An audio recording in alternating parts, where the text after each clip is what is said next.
कर रहे हैं कि हम जिला स्तर पे बाबा साहब की जयंती मनाएंगे। अरे डूब मरो मक्कारो, तुम्हारी मक्कारी है ये।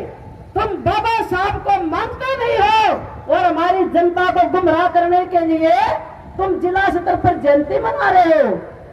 मैं बहिष्कार करती हूँ आरएसएस और बीजेपी के इस फार्मूले का, और आपको आगाह करना चाहती हूँ ये फार्मूला उन्होंने क्यों निकाला पता आपको? क्या कारण है बताओ? आप सब बुद्धिजीवी वर्ग यहाँ बैठे, क्या कारण है इसका? इनका एक ही कारण है कि आज दलित पिछड़ा किसान एक मंच पर आ गया, इनको कैसे लड़वाया जाए, इनका भाईचारा कैसे खराब हो। पता आपको इस बात का? ये इसलिए कर रहे हैं कि किसान नेताओं ने, किसान मोर्चा ने ऐलान कर रखा है कि जहां भी बीजेपी के नेता जाएंगे हम उनका बहिष्कार करेंगे। आप समझिए इनका फार्मूला। किसान नेताओं ने बहिष्कार किया है कि जहां भी ये जाएंगे नेता, इनका बहिष्कार करो। इन्होंने जानबूझ के बाबा साहब की जयंती मनाने का ऐलान कर दिया कि भी नेता जाएंगे बीजेपी के, और जो किसान इसका विरोध करेंगे बीजेपी नेताओं का, और दलित समाज में जहर फैलेगा किसान के खिलाफ कि भी बाबा साहब की जयंती मना रही है बीजेपी सरकार और भाई किसान इसका विरोध कर रहे हैं, इसलिए दलित को और किसान को बढ़ा दो। समझ गया ना इनकी चाल? इसलिए आपको इनकी चाल में नहीं फंसना है। मैं आपको आगाह कर रही हूँ 14 तारीख के लिए। 14 अप्रैल को ये मक्कार जो है मक्कारी पर उतर रहे हैं। इनकी मक्कारी का जवाब दिमाग से देना है, सोच के देना है, समझदारी से देना है। और क्या करना उस दिन आपको? ये नेता जब गांव में आए या शहर में जन्मदिन मनाए तो दलित पिछड़ा वर्ग इस प्रोग्राम से दूरी बना दे और दलित पिछड़ा वर्ग इसका विरोध करे, किसान इसका विरोध नहीं करेगा। भाई मैं ऐलान कर रही हूं 14 अप्रैल को बीजेपी जो जन्मदिन मना रही है, अपनी औकात में रहे बीजेपी के लोग। किसान विरोध नहीं करेगा, अगर विरोध करेगा तो दलित और पिछड़ा समाज करेगा, और तुम्हें जहां से निकले हो वहीं घुसेड़ देंगे। इतनी ताकत आज हमारे अंदर है। लड़िया जिंदाबाद, जिंदाबाद, जिंदाबाद। लड़िया संघर्ष करे, हम तुम्हारे साथ ये हैं। बीजेपी के लोग मक्कारी पर उतरे हैं, ये हारे हुए लोग सरकार को चला रहे हैं। इस गुंडा को मैं कहना चाहती हूँ जो रोहतक में बैठ कर गुंडागर्दी कर रहा है। जब हमने ऐलान कर दिया कि मुख्यमंत्री को नहीं घुसने देंगे रोहतक में, उसका बहिष्कार करेंगे, तो मैं ठेंगा दिखाने आ रहा है क्या रोहतक में मुख्यमंत्री?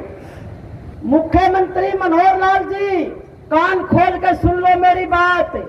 आप मुख्यमंत्री हो, खुदा बनने की कोशिश ना करो। आप जैसे सैकड़ों आए और मिट्टी में मिलकर चले गए, और आप भी मिट्टी में मिल जाओगे, ये मेरी चेतावनी है।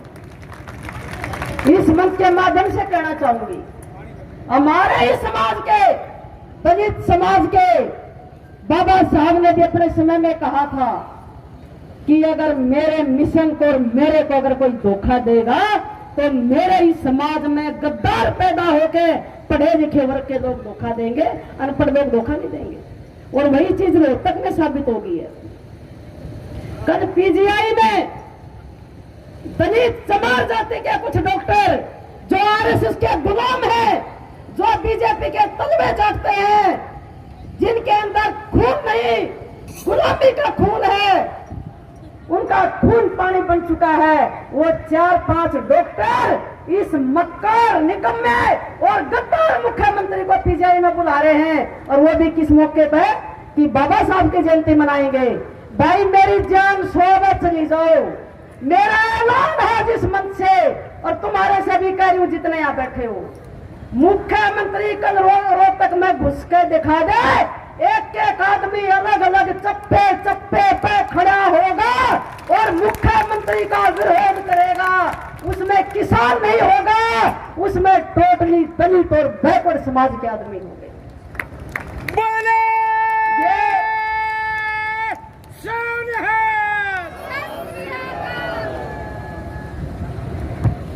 ये जो हमें बढ़ाने की कोशिश करे ना किसान मजदूर को, ये जो झंडा है ना, झंडा दिया भाई कहाँ है? ये जो झंडा है भाई, ये बाबा साहब और सर छोटू राम जी का झंडा है।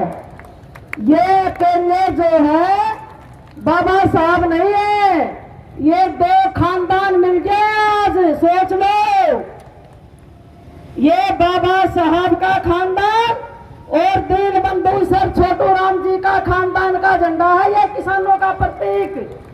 किसान जाति से नहीं होता, किसान वो है जो खेत में काम करके कमा के खाता है, और हम सब कमेरा वर्ग के लोग हैं। ये हमारी एकता का प्रतीक है ये झंडा। और यो डंडा जो है ना, जब ये झंडा निकल जाएगा और यो डंडा जिस सारे के सिर पे लगेगा उसका कई पीढ़ियों की नानी याद दिला देगा। ये बता दो आरएसएस बीजेपी के लोगों को। अरे भाई, मौत से डरने वाले हम नहीं हैं। हमारे पूर्वजों का इतिहास पढ़ लो जिन्हें ना पढ़ा हो। ये देश जो है हमारे बाप दादाओं के खून से सिंचा हुआ आजादी का देश है, जो दीन बंधु सर छोटू राम जी और बाबा साहब जो हमें दे के गए हैं ना, इसको हम मिट्टी में नहीं मिलने देंगे। ये आरएसएस क्या कहती है कि संविधान देश के लिए जहर है, और मैं ये कहती हूँ कि आरएसएस जो है देश के लिए गद्दार है और जहर है। इस जहर को खत्म हम करेंगे। देश के संविधान जो बाबा साहब ने लिखा, क्या कहा था पता आपको? कि ये मेरे देश के लोगों, समाज के लोगों, संविधान दे भाई मेरे को। ये संविधान जो बनाया बाबा साहब ने, उस समय तो हमें पीने के पानी का भी अधिकार नहीं था। ये संविधान जिन परिस्थितियों में लिखा गया, उस समय तो हमें कोई अधिकार ही नहीं था। आज तो हमारे पास भाई सब कुछ है। कोठी बंगलों में हम रहते हैं, आलीशान गाड़ियों में हम चलते हैं, बढ़िया ड्रेस हम पहनते हैं। ये इन मनोवादियों को बर्दाश्त थोड़ी होगा। इनने तो हमारे बाप दादाओं को गुलाम बनाया ना। अब समय आ गया परिवर्तन का। हजारों सालों की जो तुमने गुलामी कराई हमारे बाप दादाओं से, आने वाले समय में 18 नंबर आ गया, तुम गुलामी करोगे। ये भंगसेन साइंस देश के क्यों? क्योंकि हमारे पूर्वजों ने ये ग्रंथ हमें दे दिया और इसमें अधिकार हमें दे दिया। और जब ये संविधान बाबा साहब ने लिखा और दिया, क्या कहा था समाज के लोगों से? क्या अपील की थी कि ये मेरे समाज के लोगों, मेरी शरीर से मौत हो सकती है, लेकिन जब तक ये संविधान जिंदा है मेरी मौत नहीं हो सकती। जिस दिन ये संविधान खत्म हो जाएगा उस दिन डॉक्टर बी.आर. अम्बेडकर की मौत हो जाएगी। इसलिए आपसे अपील करना चाहूंगी कि संविधान को मत मरने दो। संविधान नहीं बचा तो ना किसान बचेगा, ना मजदूर बचेगा, ना मेरी बहनें बचेंगी। इस देश में कोई नहीं बचेगा। संविधान की जगह अगर मनुस्मृति ने ले ली तो हम दोबारा से गुलाम हो जाएंगे। इसलिए सर छोटू राम के वारिसों, बाबा साहब डॉक्टर बी.आर. अम्बेडकर जी के वारिसों, सुन लो कान खोल के। सिर्फ घरों में बैठ के नेतागिरी करने से आजादी नहीं मिलेगी। कसम खा लो अपने प्रति ईमानदार होके कि सब घरों में से, चाहे वो पिछड़े वर्ग का हो, चाहे दलित का हो, चाहे किसान का हो, मजदूर का हो, हर घर से एक आदमी या औरत या नौजवान बॉर्डर पर जाना चाहिए। मरने से ना डरो। अब मैं यहाँ खड़ी खड़ी मेरा डेथ हो जाए, मैं मर जाऊं, तुम रोक लोगे क्या?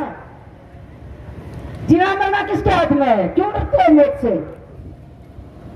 किसी के बाप ने दे रखी क्या जिंदगी हमारे को? और किसी का बाप ले देगा क्या हमारी जिंदगी? कल मेरा चैलेंज है प्रशासन को भी, कल मेरे को रोक के दिखा दे जिसने अपनी मां का दूध पिया हो। कल मैं काला झंडा दिखाऊंगी, मुख्यमंत्री को घुस के दिखाओ रोहतक में, और सारी महिलाएं सुन ले। पीजीआई किसी के बाप का नहीं हॉस्पिटल है, वो कल सारे मरीज बनकर मरीज के रूप में सारे पीजीआई पे धावा बोल दो, मुख्यमंत्री पीजीआई में नहीं घुसना चाहिए,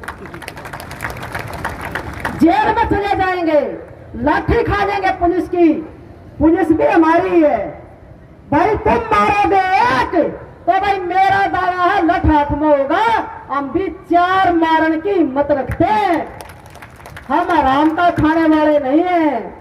तुम तो सरकारी पैसे से अपने बच्चों का भी पेट भरते हो और अपना भी भरते हो, रिश्वत भी खाते हो। हमारे अंदर रिश्वत का खून नहीं है, हमारे अंदर शहीद परिवार, हमारे बाबा साहब दीन बंधु सर छोटू राम जी का खून है, जो झुकना नहीं सीखा कभी, बिकना नहीं सीखा कभी, गिड़गिड़ाना नहीं सीखा कभी।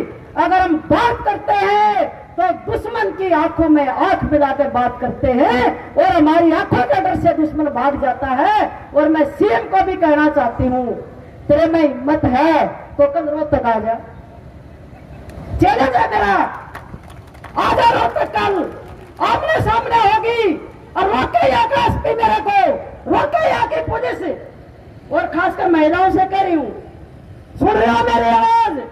हाथ खड़ा करो जो मेरी आवाज सुन रहे हैं। मैंने एक बात का जवाब चाहिए आप लोगों से, तुम जलील होकर मरना चाहते हो या शान से जीना चाहते हो, ये बता दो। शान से अगर जीना चाहते हो तो कल कोई भी अपने घरों में नहीं रहेगा, अपने छोटे छोटे बच्चा ने भी लेकर मेडिकल में पहुंच जाइए, और चाहे मैं कैसे भी पहुंचू मेडिकल में, मैं तो आगे खड़ी मिलूंगी, ये ऐलान है। कल मुख्यमंत्री को सबक सिखाना है, कल यहाँ के गुंडों को सबक सिखाना है, जो चुनाव हार के भी हमारे को ठेंगा दिखा रहा है। एक दो बात और कहूंगी, मेरे गुरु महाराज बैठे अगर पीर बाबा जी रमेश नाथ जी, आप सब जानते हैं, हमारे किसान भाइयों को आरएसएस के बाबा ने आगे किया। आरएसएस का बाबा बालकनाथ, उसने क्या गेम खेला कि हमारे किसान भाइयों को मेरे सामने खड़ा कर दिया, लेकिन मैं भिड़ी नहीं उनसे, क्योंकि मैं आरएसएस की चाल समझती हूं। और बाबा बालकनाथ, तेरे को भी बता दूं, जहां से तू निकल के आया ना, मेरे बाप दादाओं ने वोट पहले उनको हरा दिया और उनके पजामे में पेशाब निकलता था बाबा साहब के नाम से, दीन बंधु सर छोटू राम के नाम से। हम उनकी औलाद हैं। बाबा बालकनाथ, तू कुछ भी नहीं है, तूने आराम का खाया है, हमारी संपत्ति को हड़पा है, हमारे डेरे पे कब्जा किया है। हम किसान मजदूर नहीं लड़ेंगे, अब किसान मजदूर इकट्ठा होकर तेरे को तेरी औकात दिखाएंगे। और पत्रकार भाइयों से कहना चाहूंगी, जो लोग कहते हैं ना गबन किया बाबा रमेश नाथ ने, लिखे पत्रकार जरूर कि सबसे पहले ओगढ़ पीर मठ की सीबीआई जांच होनी चाहिए, 8 पीढ़ी होगी, 8 पीढ़ी की जांच होनी चाहिए। उसके बाद कलपाड़े बाबा जिन्होंने 8 पीढ़ियों का सबका हक खाया, उसकी सीबीआई जांच होनी चाहिए। राजस्थान में लोअर बहरोड, बीकानेर, हनुमानगढ़ तक कितने खरबों की जमीन बिकी, और जो इनके व्यवस्था संभालते थे डॉक्टर जितने थे सब जानते हो, उनकी सीबीआई जांच कराओ, पता चलेगा इस वक्त तक में डकैत कौन है, आराम का खाने वाला कौन है। ये मैं चैलेंज कर रही हूं। पहले अगर पीर डेरे की जांच कराओ, फिर कराओ कंपाड़े बाबा की 8 पीढ़ियों का हिसाब लो, और उसके बाद हिसाब लो नगर निगम रोहतक का, चाहे वो उठा ठेकेदार हो, चाहे वो मनीष ग्रोवर हो, जो हर महीने रोहतक को करोड़ों का चूना लगा रहे और पूरे हरियाणा को लूट कर खा गए, उनकी भी जांच करा लो, ये भी जरूरी है।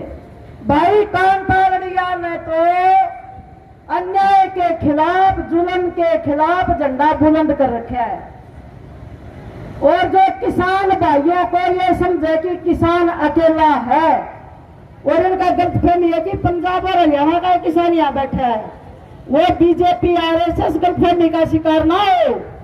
बहुत जल्दी पूरे देश का दलित समाज दिल्ली के अंदर, रोहतक के अंदर लाखों की संख्या में किसान आंदोलन को समर्थन देने के लिए पहुंचेगा।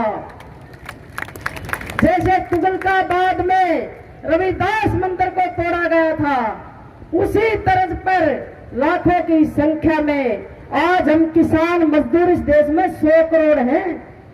100 करोड़ हम कमेरा वर्ग, सोच लो, 100 करोड़ की कोई जात नहीं है। हमारी जमात है किसान और मजदूर, कमेरा वर्ग। वो कमेरा वर्ग इस देश में 100 करोड़ है, और 100 करोड़ में जब 10% भी आ गया तो बता दो चड्डीधारी कहां खड़ा रहेगा? बता दो, अगर कुर्सी ने छोड़ के ना भाग जाओ तो। अगर 10% भी आ गया, और वही कोशिश माननीय उदित राज जी कर रहे हैं, वही कोशिश ये सम्मानित मंच कर रहा है। मेरी बहनें भी आई हैं यहाँ मंच पे बैठी है मेरा हौसला बढ़ाने के लिए, और मैं बहुत वक्ताओं को तो समय भी नहीं दे पाई। भाई मेरी ही गलती है, मैं ही दोषी हूँ। आप किसी को दोष मत देना कि हमें टाइम नहीं मिला।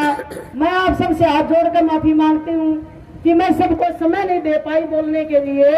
आप मुझे माफ भी करेंगे, क्योंकि ये युद्ध की लड़ाई है, और आज से हमने विजय घोष का नारा दिया है। ये आज से हम विजय की तरफ हैं।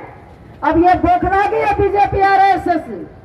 जब बीजेपी आरएसएस में बौखलाहट हो जाए तो समझ लो कि आप जीत की तरफ जा रहे हो, और जीत रहे पक्का गारंटी से। जिस दिन दिल्ली और रोहतक में लाखों की संख्या में दलित समाज किसान का झंडा लेके खड़ा हो जाएगा, मजदूर का झंडा लेके खड़ा हो जाएगा, माननीय उदित राज जी, मैं आपको विश्वास दिलाती हूँ कि बहुत जल्दी हम पूरे देश में लाखों की संख्या में बहुत बड़ी रैली महापंचायत करेंगे, और मोदी को उसको बताएंगे कि मोदी या तो तीनों काले कानून रद्द कर दे, वरना कुर्सी छोड़ने के लिए तैयार हो जाए। मैं माता बहनों से कहना चाहूंगी, अभी हमारे किसान नेता बोलेंगे, माननीय उदित राज जी भी बोलेंगे, कोई बहन ना जाए, प्रोग्राम समापन के बाद ही आप अपने घरों को जाएंगे। ये मेरी आप सबसे अपील है। मैं ज्यादा समय न लेते हुए आखिरी में यही कहूंगी, बोलना तो बहुत कुछ था, लेकिन समय की मर्यादा है कि हमारे किसान नेता को विश्वास दिलाना चाहूंगी, माननीय उदित राज जी को विश्वास दिलाना चाहूंगी कि आपको किसी भी सूरत में हमें घबराने के पीछे हटने की जरूरत नहीं है। अब हम मोर्चा संभालेंगे, गांव से लेकर कॉलोनी से लेकर और बॉर्डर तक हम मोर्चा संभालेंगे। जहां पर भी माननीय चढ़ोनी साहब, उदित राज जी, आप हमारी ड्यूटी लगाओगे, सबसे पहले झंडा लेकर आगे कांता लड़िया खड़ी होगी। भाई किसी से डरने वाले हम नहीं।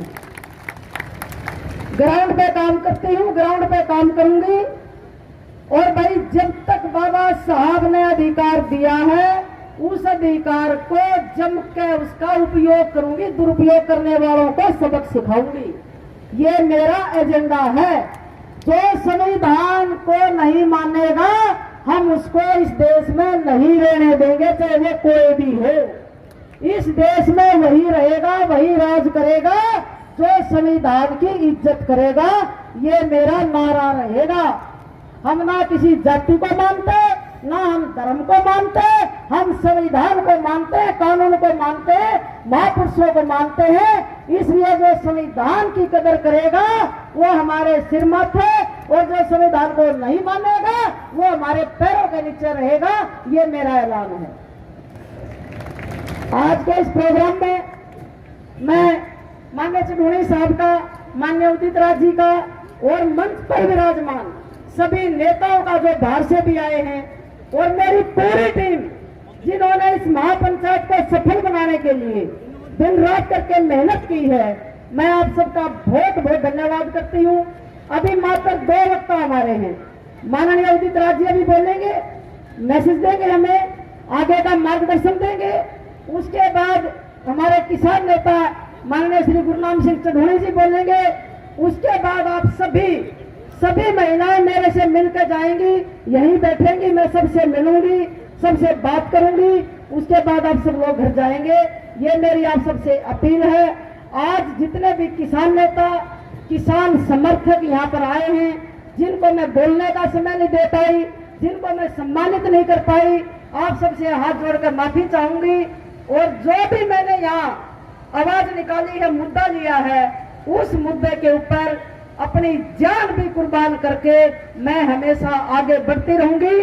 और मेरे समाज पर अगर कोई उंगली करने की कोशिश करेगा, चाहे वो कोई भी हो, भाई जब तक जिंदा हूं तो भाई हाथ काटने की भी मत रखती हूं, इतना याद रख लेना। अपने गरीब समाज के ऊपर जुल्म बर्दाश्त नहीं करूंगी जब तक जिंदा हूं। मेरी बहनों की तरफ कोई उंगली करे, मेरे भाइयों की तरफ कोई उंगली करे, हमारे समाज को कोई नीचा दिखाने की कोशिश करे, भाई चेतावनी अपने औकात में रह कर करना।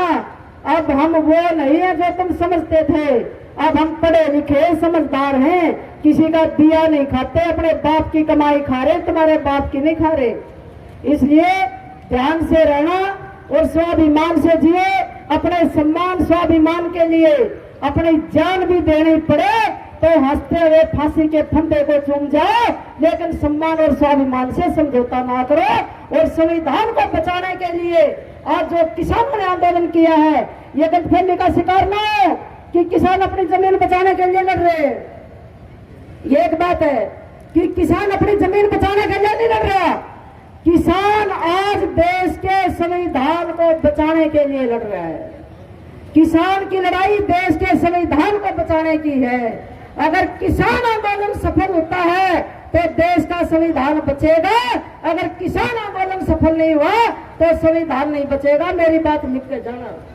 इसलिए दलित और पिछड़ा वर्ग के लोगों, अगर संविधान को बचाना है, बाबा साहब को जिंदा रखना है, तो किसान आंदोलन को जिताना है। हर हालत में अपनी तन मन धन की बाजी लगा के किसान आंदोलन को जिताना है। और ये हम आज बाबा साहब की जयंती पर प्रण लेते हैं कि घर घर जाकर लोगों को समझाएंगे और किसान आंदोलन को जिता के अपने घरों में लेकर आएंगे। इन्हीं शब्दों के साथ आप सबका बहुत बहुत धन्यवाद। जय भीम, जय जवान, जय किसान, जय संविधान।